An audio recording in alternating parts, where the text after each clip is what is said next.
This is the one line prayer. इतना मोटा affidavit आज तक क्यों चल रहा है, इतना ऑर्डर शीट क्यों चल रहा है? क्योंकि रियल इशू क्या है, हम लोग को यहाँ टहलाया जा रहा है। गरीब जनता को तो तंग करने के लिए आपको पावर नहीं दिए हैं। डीसी को वो पावर है जो क्वीन एलिजाबेथ को हुआ करता है।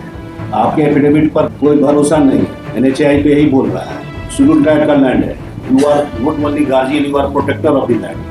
अगर किसी भी ST/SC का जमीन अगर कोई भी लूटता है, may be the central government और state government, you are suppose to protect it, you have to protect the right of your citizen. कोई आगे कुछ ना आपके कर देगा। कितना हैवोक क्रिएट हो रहा है हमारे गरीब जनता के लिए, भी आप अवेयर हैं, तो you are suppose to resolve the issue, not to harass the citizen. आप खुद देख रहे हैं कि कितना गरीब जनता तबाह हो रही है भाई, उसका घर उजाड़ दे रहे हैं, सब कर रहे हैं compensation. Where is the dispute? तो आर्बिट्रेरी डिस्प्यूट और क्या कहते हैं इमेजिनरी डिस्प्यूट रेस करके सालों साल केस चलाते हैं, इतना मोटा ऑर्डर शीट कर देता है कोर्ट का, किसी के लिए न्याय नहीं हो पा रहा है, खाली अन्याय हो रहा है, कोर्ट का टाइम वेस्ट हो रहा है। यहाँ पर बैठे हुए सिटीजन सब, यहाँ पर बैठे हुए एग्जामिनेशन वाला मैटर, किसी का केस नहीं हो पा रहा है।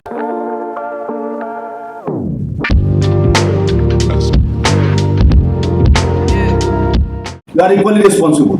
You are supposed to point out कि कहाँ रावण का नाभि कहाँ है, कौन बताएगा? सर जॉइंटली जो है हमारे CCL के लिए और डिस्ट्रिक्ट, हमको आपसे मतलब नहीं है। डीसी साहब इतना यहाँ वकील खड़ा है, private, CCL, central government, state government, सब मिलके एक क्वेश्चन का जवाब नहीं दे रहे हैं और एक क्वेश्चन तक नहीं बता रहे हैं। There are contrary way the proceeding will be done. एक लाइन का एफिडेविट होता है, एक लाइन का होता है। अब जो चीज नोटिफिकेशन से क्लेरिफाई हो सकता है, वो एफिडेविट कैसे क्लेरिफाई करेगा? The thing which has to be clarified by the affidavit. अरे हमने नोटिफाई किया है कि नहीं किया है, एक्वायर किया है कि नहीं किया है, इसका एक ही मात्र हो सकता है, नोटिफिकेशन, नन एल्स। हम आपको नहीं बोल रहे हैं हम लोग का लिमिटेड है, हम उसके नहीं बात, हम प्रोसेस की बात कर। और दिक्कत क्या है कि हर जगह डीसी इन्वॉल्व है, इन द प्रोसेस में डीसी इन्वॉल्व है कि he is the record. Yes sir, definitely you are the record keeper. तो आप नेसेसरी पार्टी हैं हर केस में। शेड्यूल 5 के इलाका में ये आप CNT के तहत भी जानते हैं। You are the necessary party in all land cases, जहां पर भी इन्वॉल्वमेंट आ जाता है। सिविल सूट में तो ये है, 71 में ये है, और यहाँ भी हो जाइएगा। गाँव जहाँ लैंड एक्विजिशन का मैटर आ जाएगा, डीसी का हमको, DC means your office, may be through land acquisition, may be CO और additional collector, whatever may be, they are all controlled by you. तो हमको वहाँ से प्रॉपर हेल्प चाहिए, so that there should be no confusion. Any confusion created by authority has to be nullified. The petitioner has to be nullified at the first instance. और यही हम बार बार की सरकारी वकील को भी बोल रहे हैं कि कम प्रिपेयर, पहले घर में बैठ के एक दिन सोच लीजिए, 1 घंटा सोच लीजिए, 1 मिनट सोच लीजिए कि where is the real dispute. हम बार बार बोल रहे हैं कहाँ रियल डिस्प्यूट, पॉइंट आउट कीजिए, केस खत्म हो जाएगा। अदरवाइज ईयर्स टुगेदर बहस करते हैं, देख रहे हैं ना। अब खोजने जाएंगे तो हमको एक नहीं मिलेगा, हम इतना खोजने में मास्टर नहीं है। एफिडेविट पर एफिडेविट है, और एफिडेविट क्या है फिर आपको बता रहे हैं। अब केस क्लोज कर रहे हैं आज के लिए, 2 हफ्ते के बाद डेट दे देंगे। इनका पिटिशनर का केस है कि ये 2 प्लॉट नोटिफाई हुआ, ये 2 प्लॉट मेरा है और हमको कंपनसेशन मिलना चाहिए। आया, खाली एफिडेविट चल रहा है, आया कि भाई आपका 32 नंबर में 1.06 एकड़ एक्वायर किए हैं, इसका पैसा देना है। हुआ कि पैसा स्टेट गवर्नमेंट के पास जमा है, तो कोर्ट ने सिंपैथेटिक व्यू देते हुए कि 90+ की लेडी है, तो हुआ कि भाई आप पैसा दे दीजिए, बाद में स्टेट से एडजस्ट कर लीजिएगा। दी जाता जस्टिस वी हैव डन। लेकिन डिस्प्यूट फिर वही एक्वायर क्या हुआ है, which is clarified only and only by the notification, none. और अगर कंफ्यूजन आता है कि नहीं भी नोटिफाई हुआ है बट यूटिलाइज हो गया है, अगर ये हमको कंप्लेन आता है, ये आता है, हो जाता है कि हमारा नोटिफाई नहीं हुआ बट यूटिलाइज हो गया, देन हम आपको डायरेक्शन देते हैं मेथड में डिमार्केशन। यही 2 काम हम कर सकते हैं। तीसरा से तो हमको लेना देना नहीं है। तीसरा जगह हमको दिमाग भी नहीं लगाना है। बाकी अथॉरिटी बैठे हुए हैं, अगर डिटर्मिनेशन की बात होगी तो ट्रिब्यूनल बैठे हुए हैं, जो भी है बैठे हुए हैं। ये 1 लाइन का हमको ऑर्डर पास करना है, 1 मिनट का काम है, देख रहे हैं। how the time of the High Court has been wasted? How the time of the High Court has been wasted? कुछ हम सर हम लोग उठाने में तकलीफ होती है। इतना जरूरत ही नहीं था हम लोग का लेकिन बहुत छोटा है स्टेट। नहीं हम ये बोल रहे हैं ये जो नोटिफिकेशन है this is of the central अब हमको नोटिफिकेशन से मतलब नहीं है।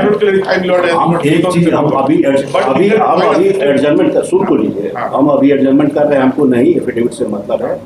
उस आईए का आप एक रिप्लाई फाइल कीजिए, बात क्लियर हो गई।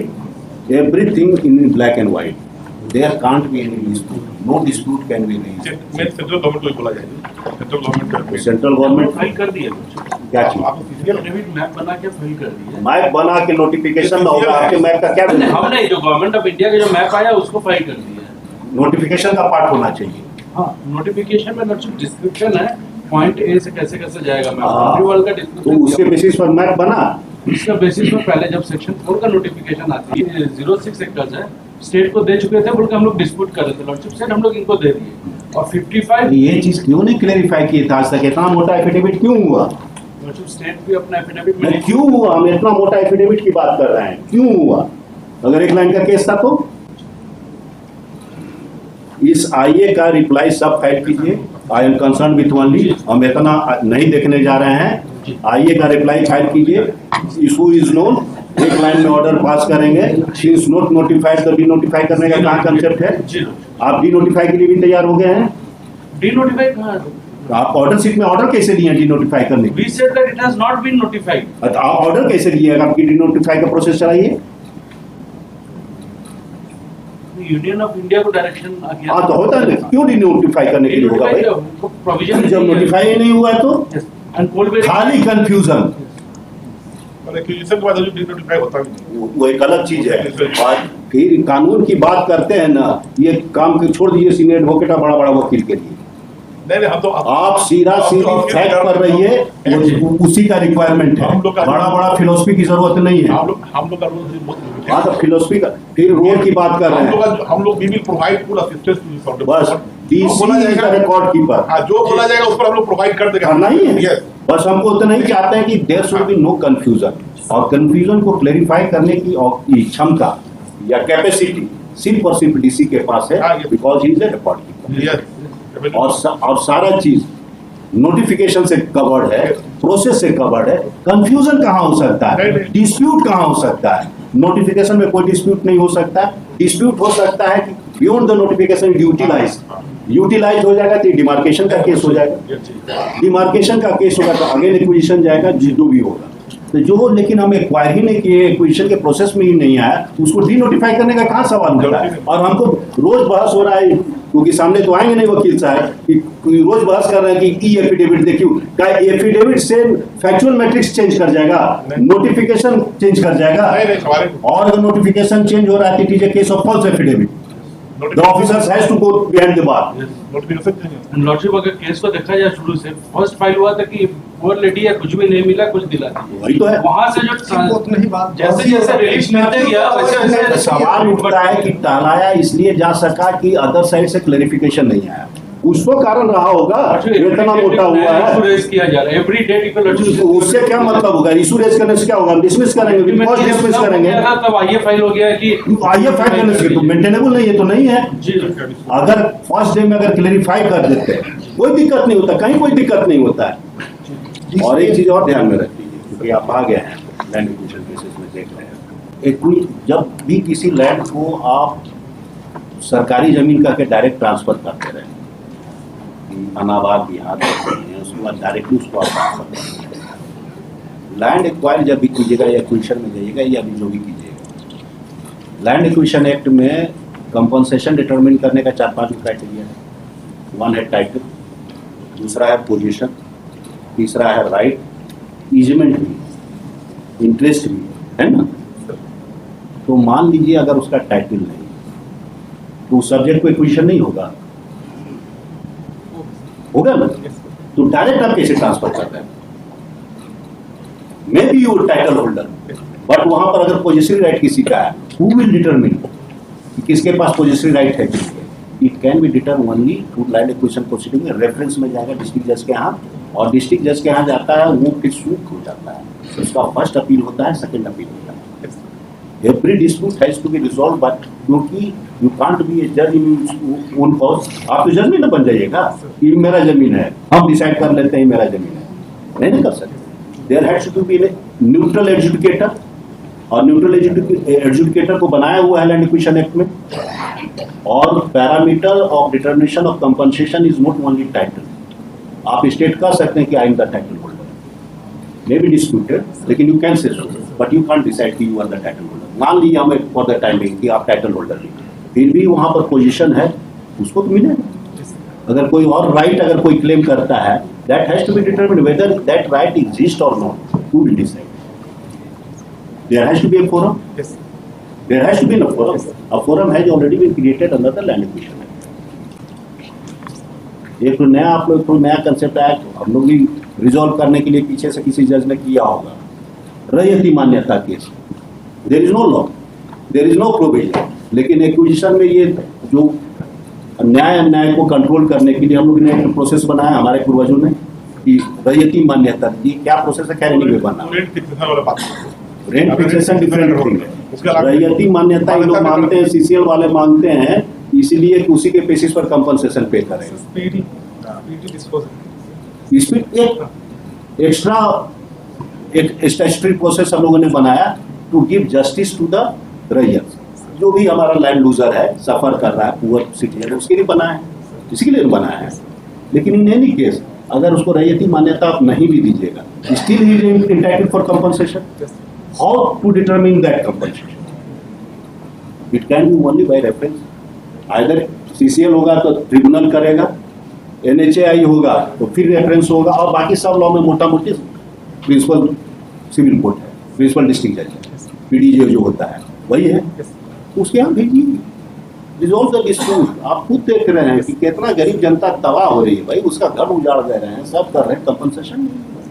You are the protector. 5th schedule, 7th schedule और CNT, इसमें DC को वो पावर है जो क्वीन एलिजाबेथ को हुआ करता है, और that power has been retained under the Constitution. तो इतना पावर आपको दिया गया है, कुछ सोच के ना, you have to protect, you are the protector, you are a guardian. CNT में ही है ना, सारा CNT में ही है, you are a guardian, you are a protector, है ना? Even a judgment, even an order passed by the apex court is nullity if it is in violation of section 46, है ना? हमारा जजमेंट 2 मिनट में 0 हो जाता है अगर 46 के वायलेशन में। Think about it. Where is the dispute? तो आर्बिट्रेरी डिस्प्यूट और क्या कहते हैं इमेजिनरी डिस्प्यूट रेस करके सालों साल केस चलाते हैं, इतना मोटा ऑर्डर सीट कर देता है हाईकोर्ट का, किसी के लिए न्याय नहीं हो पा रहा है, खाली अन्याय हो रहा है, कोर्ट का टाइम वेस्ट हो रहा है। यहाँ पर बैठे हुए सिटीजन सब, यहाँ पर बैठे हुए एग्जामिनेशन वाला मैटर, किसी का केस नहीं हो पा रहा है, क्या लग्जरी लिटिगेशन में सालों साल लग रहा है। You are suppose to assist. अगर एक आम इंसान ऊंचे पदों पर बैठे अधिकारियों पर भरोसा करता है कि वे उसके साथ न्याय जरूर करेंगे, तो क्या उस भरोसे की कोई कीमत इन अधिकारियों की नजर में नहीं होती? इस पर अपनी राय कमेंट्स में जरूर दीजिए। झारखंड हाईकोर्ट की इस कार्यवाही में हम उसी 90 साल की वृद्ध महिला के मामले पर चर्चा कर रहे हैं, जो अब भी न्याय की प्रतीक्षा कर रही है। पहले की सुनवाई में माननीय न्यायाधीश ने जिला कलेक्टर से पूछा था कि जब मामला महिला के पक्ष में है तो फिर भी उसे न्याय क्यों नहीं मिल रहा, जिस पर जिला कलेक्टर ने जवाब दिया कि दस्तावेजों में कुछ गड़बड़ियां थी, इसलिए मामला लंबित है। इस पर माननीय न्यायाधीश ने साफ शब्दों में कहा कि जिला कलेक्टर का कर्तव्य नागरिकों के अधिकारों की रक्षा करना है, और जब सब कुछ स्पष्ट है तो महिला को उसके अधिग्रहित जमीन का मुआवजा कानूनन मिलना ही चाहिए। अदालत ने जिला कलेक्टर को विशेष समय सीमा में यह मामला निपटाने का आदेश दिया और चेतावनी दी कि अन्यथा इसके गंभीर परिणाम होंगे। यह मामला अभी जारी है, जल्द ही हम आपको इसके अगले अपडेट से अवगत कराएंगे। धन्यवाद।